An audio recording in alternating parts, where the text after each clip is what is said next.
Intenso, bonito e ao mesmo tempo assustador. Um filme que deixa muitos questionamentos impactantes. Vamos entender melhor esse filme? Fica aqui no vídeo.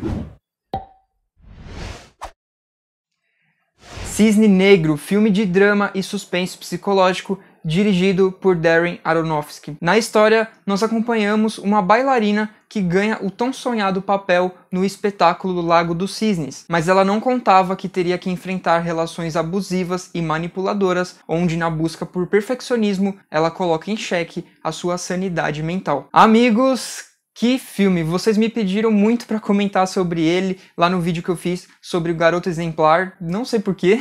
Agora que eu comecei a comentar mais sobre uns filmes mais antigos aqui no canal, porque geralmente eu sempre trago críticas mais de lançamentos, então eu pedi algumas sugestões de filmes para vocês, para eu trazer vídeo aqui, e vocês pediram para falar sobre Cisne Negro. E eu tô gostando muito dessa interação aqui com vocês, diga-se de passagem, eu acho legal a gente ter essa troca, onde vocês também decidem o conteúdo do canal, e é uma oportunidade para mim também de rever alguns filmes que eu gosto, como esse aqui. Então não esquece de deixar aí nos comentários também a sua sugestão de filme que você quer que eu comente aqui, não precisa ser lançamento, e se você ainda não é inscrito no canal, se inscreva, ativa as notificações, porque tem crítica de filme aqui toda semana. Antes de tudo, esse vídeo pode conter spoilers. Se você ainda não viu o filme, eu vou fazer uma análise aqui mais aprofundada dele, então eu vou comentar sobre alguns momentos do filme que, se você ainda não assistiu, podem interferir na sua experiência. Eu lembro que quando eu vi Cisne Negro lá no lançamento dele, em 2010 mais ou menos,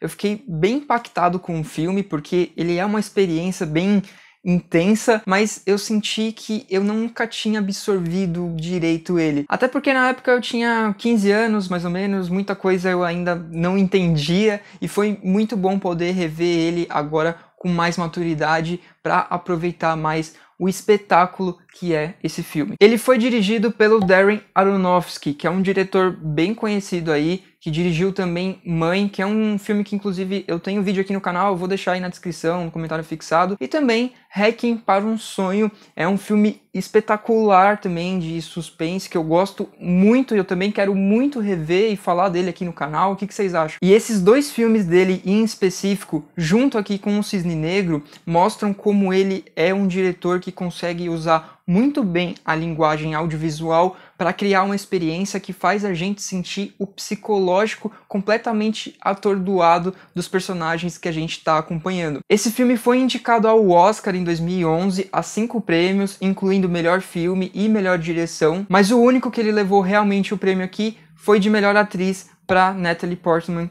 que é a protagonista aqui do filme, que foi merecidíssimo. Inclusive, vamos começar a falar do filme por ela. Ela faz a Nina, que é a protagonista aqui, o filme é todo sobre ela, e ela tá praticamente 100% do tempo na tela, e a Natalie Portman carrega literalmente o filme nas costas, num bom sentido. O filme é sobre dança, então isso obviamente exige um preparo da atriz em muitas das cenas. A forma como a fotografia filma muitos desses momentos, dessas cenas de dança, também passa uma sensação energética pra gente, que acompanha essa intensidade do filme com essa questão da dança e da dificuldade que é executar aquela peça que a personagem quer tanto participar. Existe uma polêmica aí sobre a questão da dublê que fez muitas das cenas de dança pra Natalie Portman. Ninguém sabe ao certo quantas cenas foi a Natalie que realmente interpretou, mas é inegável que o trabalho dela em tela é sensacional também na parte de atuação. Como se trata de um suspense psicológico e o filme insere a gente naquela loucura que a personagem está passando, ela parece ter psicose, o filme nunca deixa claro pra gente, mas isso exige muito da atuação dela, como por exemplo em mudanças bruscas de tom. No começo do filme a gente pode ver ela um pouco contida, até pela expressão dela no momento que ela tá dançando ali no começo do filme, ela tá com uma cara muito de preocupação, demonstrando insegurança com o trabalho dela, e esse é um detalhe que é muito importante para nossa percepção sobre a personagem ali no começo do filme e sobre o desenvolvimento que ela vai ter ali durante a trama. A gente tem uma personagem que no começo tá retraída pelos motivos que a gente vai vendo durante o filme, principalmente por conta da pressão que ela sofre do abuso da mãe dela e também dos assédios que ela sofre pelo professor. Só que ela tá disposta a tudo para conseguir o que ela quer. E nisso a gente tem uma personagem em busca do sucesso e do perfeccionismo, mas que para isso também precisa se libertar dela mesma. Todo esse desenvolvimento da personagem no filme é uma alegoria ao balé O Lago dos Cisnes, do compositor russo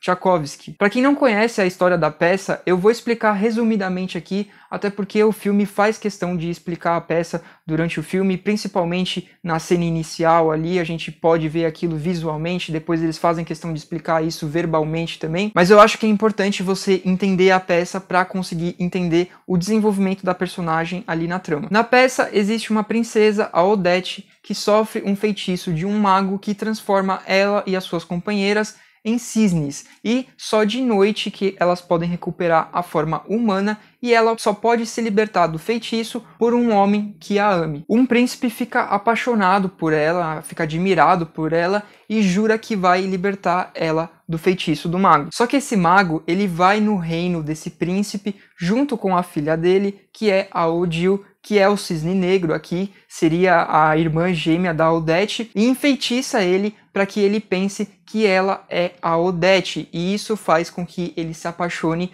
pelo cisne negro e declarar que ela será a sua futura esposa. Logo depois que o príncipe fica apaixonado pela Odile, ele encontra a Odette no lago e, ainda enfeitiçado, ele conta para ela sobre o que aconteceu. A Odette fica muito triste por ter perdido o amor da vida dela e também a chance de voltar a ser humana, e decide se jogar no lago para morrer junto com o príncipe e finalmente poder se libertar da maldição. Você entendendo essa história, fica muito mais fácil de entender aqui o filme sobre a Nina, que seria o cisne branco, que é a Odette, e também da dinâmica que existe entre os personagens que estão em volta dela, principalmente do professor da Nina, que seria o Tomás, que é interpretado maleficamente aqui pelo Vincent Cassel, que aqui seria mais o príncipe da peça e ao mesmo tempo o feiticeiro. E também sobre a dinâmica da Nina com a sua mãe, que é a Erika, que é interpretada aqui pela Barbara Hershey. Não sei se dá para fazer um paralelo dela com algum personagem da peça, mas ela seria também meio que o feiticeiro, por conta da forma como ela trata a filha, reprimindo ela de viver a própria vida, mesmo ela já sendo uma mulher adulta, onde tem até um momento no filme em que a Nina se liberta ali numa noite em que ela sai para curtir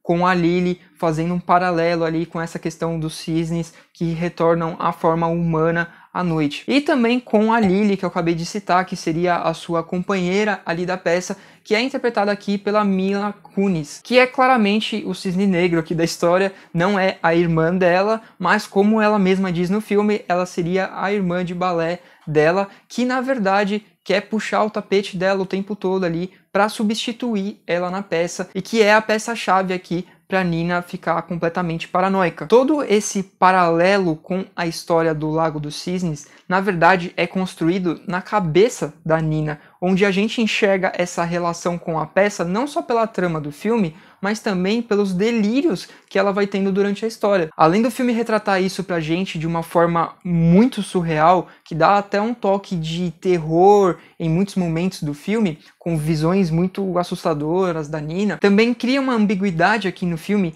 que faz a gente refletir muito. Era a busca pelo perfeccionismo que fazia a Nina criar tudo aquilo na cabeça dela, ou foram os fatores externos que levaram ela a ficar assim? O filme nunca dá uma resposta definitiva, afinal isso faz parte da gente embarcar nele, mas a gente consegue perceber ao final do filme que foi uma combinação das duas coisas. Aqui tem algumas coisas que eu gosto muito na fotografia, que é usado para passar pra gente essa sensação psicológica sobre a Nina. Como eu falei, a personagem tá quase 100% do tempo do filme em tela, e em muitos momentos a câmera tá acompanhando ela, andando atrás dela, como se a gente estivesse seguindo ela. E isso passa muito dessa sensação de paranoia de alguém que está sendo perseguido. Outra coisa são as cores da fotografia. Ele brinca muito com essa questão do preto e do branco, que obviamente é por conta dos cisnes, mas também porque essa combinação de cores, de branco, de preto e tons de cinza,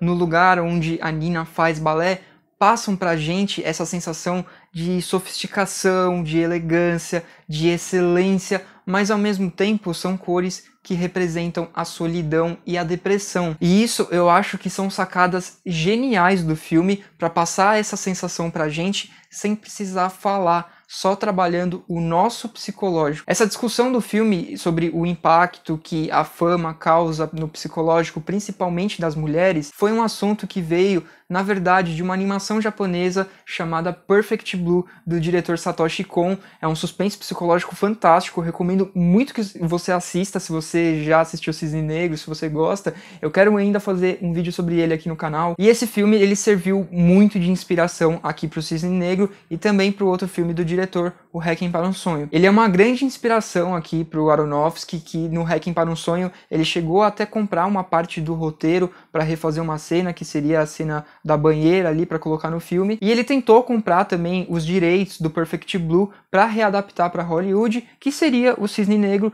mas ele não conseguiu, já que o Satoshi Kon ele nunca foi a favor de vender totalmente os direitos dos filmes dele para readaptar em Hollywood ou no Ocidente. Mas mesmo assim tem algumas semelhanças bem fortes aqui, principalmente no assunto que o filme quer discutir, que é muito parecido, que é sobre o impacto da fama no meio artístico para as mulheres. Tem também algumas cenas que são bem parecidas, como por exemplo a famosa cena do metrô em Cisne Negro, que é até uma cena bem perturbadora, assim, que é uma cena bem famosa também em Perfect Blue. Outra coisa que eu percebi melhor dessa vez no filme foi o som. E isso, inclusive, é uma dica que eu queria dar para vocês. Se for possível para você, claro, tente assistir num som bom, ou pelo menos coloca o som bem alto, ou assiste de fone de ouvido, para você notar alguns dos detalhes que tem no som desse filme. É um trabalho fantástico que o filme faz, que volta nessa questão de trabalhar o psicológico. Tem algumas cenas que a Nina passa por algumas pessoas e a gente pode ouvir um som de asas batendo, como se fossem cisnes, ou o som distorcido em alguns momentos em que ela está surtando. É muito legal de reparar isso no filme, além do visual. E inclusive no que o filme faz com a trilha sonora no ato final, que é o clímax do filme, onde a Nina se mata e finalmente atinge a perfeição que ela tanto desejava. Ela fala: finalmente eu me senti perfeita, algo que já foi anunciado lá no começo do filme pra gente, e o filme termina com um som de aplausos. E aí que o filme deixa uma questão muito boa, que é: dá para o ser humano ser perfeito? Não, não dá. A gente sempre vai ser imperfeito porque a perfeição é uma idealização utópica que a gente mesmo cria. E aí que vem a questão que a gente vai descobrindo no final do filme, e que a Nina estava o tempo todo, na verdade, brigando com ela mesma para chegar na perfeição. E só quando ela finalmente morre é que ela se sente perfeita, porque faz parte da vida a gente se sentir imperfeito. É uma mensagem muito forte do filme. Cisne Negro é um filme espetacular, é um dos melhores trabalhos, se não o melhor, do Aronofsky. Também gosto muito do Requiem para um Sonho, mas eu vou deixar para falar mais dele em um outro vídeo. Mas com certeza Cisne Negro é um filme marcante e imperdível para qualquer um que é apaixonado por cinema. Mas agora eu quero saber de você. O que você acha de Cisne Negro? Você gosta do filme ou você acha ele um filme muito pretensioso? Eu espero que vocês tenham gostado aqui da crítica, principalmente a galera que ficou pedindo lá nos comentários do outro vídeo. E, inclusive, eu convido você a deixar aí nos comentários as suas sugestões de filme para eu comentar aqui. Não precisa ser lançamento, pode ser um filme um pouco mais antigo. Esse vídeo só está sendo possível graças ao apoio da Cintia Lima de Araújo e do Renan Andrade e de várias pessoas que apoiam o canal lá no projeto do Apoia-se. Então considere você também a se tornar um apoiador do canal. E se você é novo por aqui, gostou do vídeo, se inscreva, ative as notificações, porque tem crítica de filme aqui toda semana. E também manda o canal para seus amigos, porque isso ajuda muito o canal a crescer. E é isso.